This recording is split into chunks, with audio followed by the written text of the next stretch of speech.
দেখো, এবার আমাদের বিষয়বস্তু হলো একটা গ্যালভানীয় কোষকে সাংকেতিকভাবে কিভাবে প্রকাশ করা হয়। মনে করো ড্যানিয়েল কোষকে নিলাম উদাহরণ হিসেবে। গ্যালভানীয় কোষের একটা উদাহরণ ড্যানিয়েল কোষ।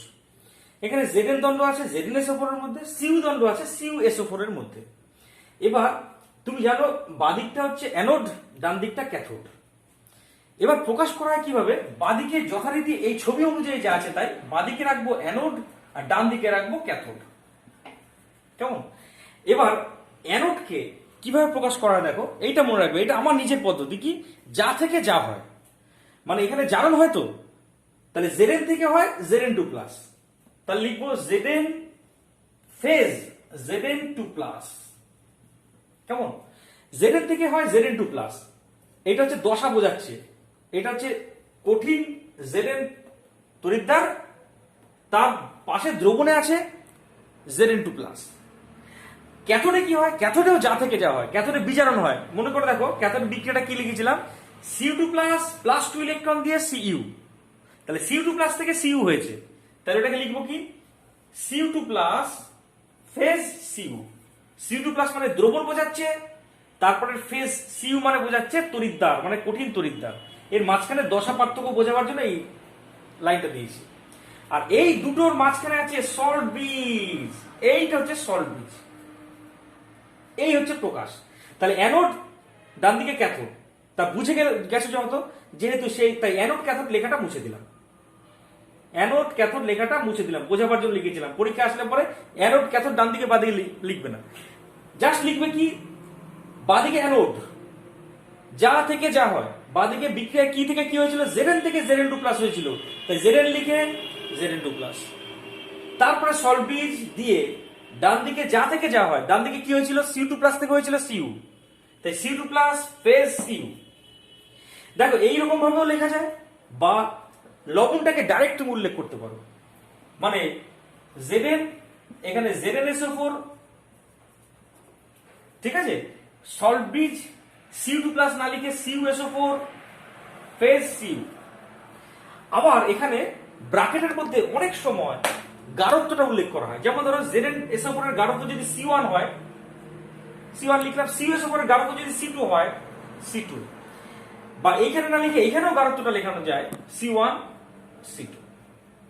কেমন? এইভাবে প্রকাশ করা হয় কোন একটা গ্যালভানীয় কোষকে।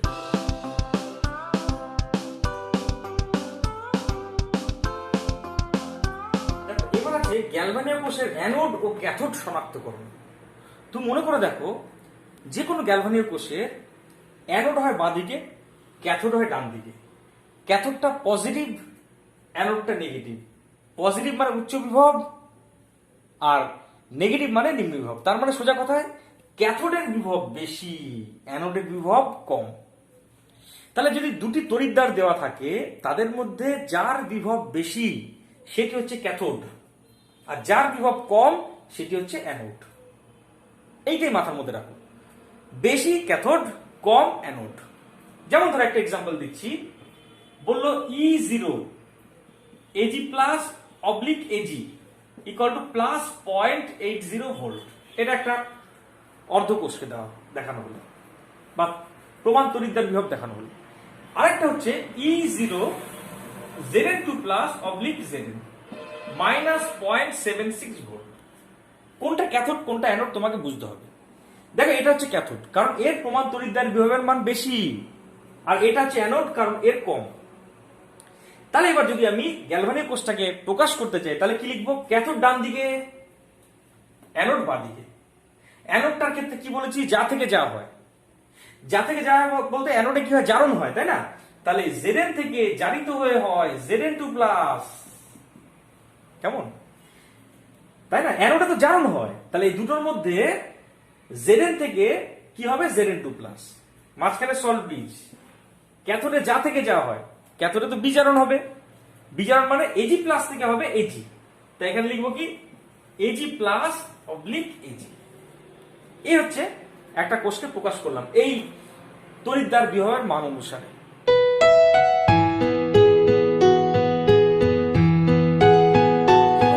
বিষয়বস্তু হচ্ছে কোষের তড়িৎচালক বল, যাকে বলে ই সেল। দেখো এটা বোঝানোর জন্য আমি একটা এই ছবিটা এঁকেছি। দুটো জলস্তম্ভ আছে, মাঝখানে একটা নল আছে, এখানে একটা স্টপ কক আছে। স্টপ ককটা খুলে দিলে তুমি জানো জল এই দিক থেকে এইদিকে যাবে। কেন? কারণ এর উচ্চতা বেশি, এর উচ্চতা কম। যতক্ষণ না দুজনের উচ্চতা সমান হচ্ছে ততক্ষণ এই জলের প্রবাহটা চলবে। এইটার সাথে এটা তুলনা করা যায়। এটা হচ্ছে একটা কোষ, কোষের এইটা হচ্ছে ক্যাথোড মানে পজিটিভ, এটা অ্যানোড মানে নেগেটিভ। এটা মানে উচ্চ বিভব, ঠিক এই জলস্তম্ভের মতো। এটা মানে নিম্ন বিভব। এটা ডিসকানেক্টেড আছে। যদি কানেক্টেড করে দিই, মানে এইভাবে যেরকম স্টপ ককটা খুলে দিয়েছিলাম তেমনি এখানে যদি পরিবাহী তার দিয়ে জুড়ে দিই, তাহলে দেখা যাবে তড়িৎ কোন দিক থেকে কোন দিকে যাবে, ক্যাথোড থেকে অ্যানোডের দিকে যাবে। কতক্ষণ যাবে? যতক্ষণ না ক্যাথোড এবং অ্যানোড দুটোর বিভব সমান হয়। তাহলে উপরের এই জলের প্রবাহের কারণটা হচ্ছে কি, এই দুটো জলস্তম্ভের উচ্চতার পার্থক্য। তেমনি এই যে তড়িৎ প্রবাহের কারণ হচ্ছে এই ক্যাথোডের বিভব আর অ্যানোডের বিভবের পার্থক্য। এই তোমার কারণেই ক্যাথোডের বিভব এবং অ্যানোড বিভবের পার্থক্যের কারণেই কিন্তু তড়িৎ চালক বলের সৃষ্টি হয়। তাই তড়িৎ চালক বলকে আমি ই সেল বলেছি, তাহলে লিখবো E cell equal to E cathode minus E anode. কারণ এই তড়িৎ চালক বলটা সৃষ্টি হলো কেন, এই যে তড়িৎ প্রবাহটা সৃষ্টি হলো কেন, এই ক্যাথোড এবং অ্যানোডের তড়িৎ চালক বলের ক্যাথোড এবং অ্যানোডের বিভব পার্থক্যের জন্য। এই কারণে মানে যতক্ষণ, এবার একটা কথা, এখানে একটা কথা আছে, মুক্ত বর্তনী অবস্থায়, মানে যদি এই দুটো জুড়ে যায় তাহলে কিন্তু সঙ্গে সঙ্গে জোড়া মাত্র ক্যাথোডের বিভব কমতে থাকবে, অ্যানোডের বিভব বাড়তে থাকবে। তাই তড়িৎ চালক বল বলতে কিন্তু বোঝাবে ডিসকানেক্টেড অবস্থায়। ডিসকানেক্টেড অবস্থায় মানে মুক্ত বর্তনী অবস্থায় ক্যাথোড এবং অ্যানোডের বিভবের পার্থক্যকে বলবো এই কোষ্ঠীর তড়িৎ চালক বল। কেমন? আবার রিপিট করছি, মুক্ত বর্তনী অবস্থায় মানে ডিসকানেক্টেড থাকা অবস্থায় ক্যাথোড এবং অ্যানোডের বিভবের যে পার্থক্য তাকে বলে কোষ্ঠীর তড়িৎ চালক বল। আবার ক্যাথোডটাকে ডান দিকে লেখা হয় তুমি জানো, অ্যানোডটাকে বাঁ দিকে লেখা হয়। তাই ই সেল ইকুয়াল টু অনেক সময় লেখা হয় ই রাইট মাইনাস ই লেফট। এই অনুসারে কোন একটি কোষের প্রমাণ তড়িৎ চালক বল যদি বার করতে দেয়, তাহলে কোষের প্রমাণ তড়িৎ চালক বল E zero cell equal to E zero cathode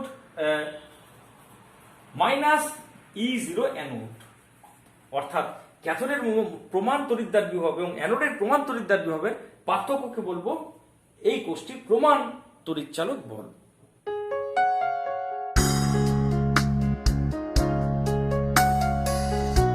দেখো এবার প্রমাণ তড়িৎদ্বার বিভবের মান থেকে কোষ গঠন করব।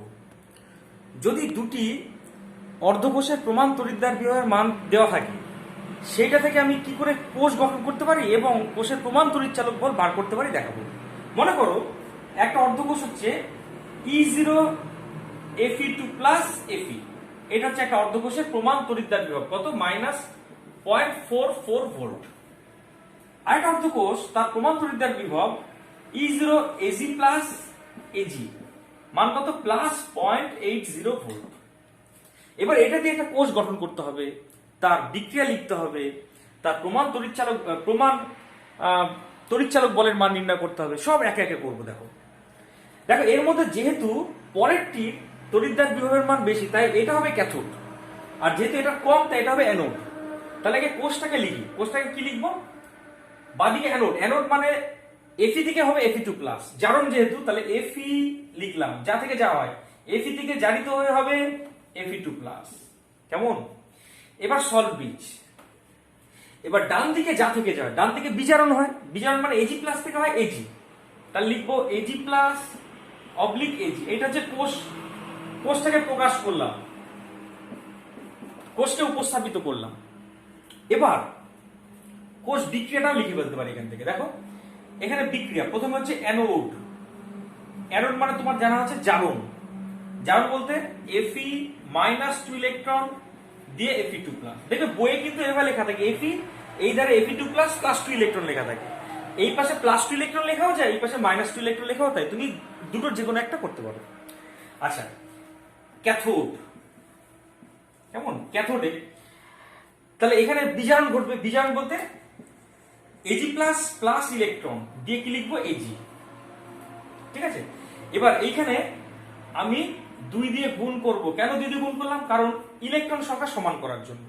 দেখো 2 দিয়ে গুণ করলে +2 ইলেকট্রন আসবে, কেটে যাবে। তাহলে এবার মোট কোষ বিক্রিয়া, এখানে লিখলাম কোষ বিক্রিয়া।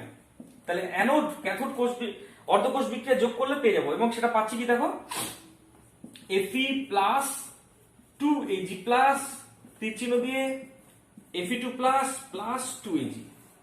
এইটা হচ্ছে মোট কোষ বিক্রিয়া। এবার বার করব কোষটির প্রমাণ তড়িৎচালক বল কত। তুমি জানো E0 sell equal two E0 cathode minus E0 anode.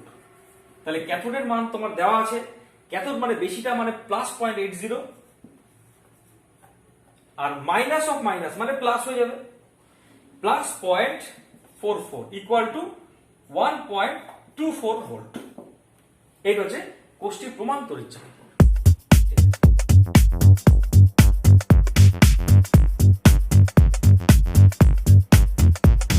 এবার রাসায়নিক বিক্রিয়া থেকে কোষ গঠন করব। মনে করো একটা রাসায়নিক বিক্রিয়া দেওয়া আছে, এটা থেকে একটা কোষ গঠন করতে হবে।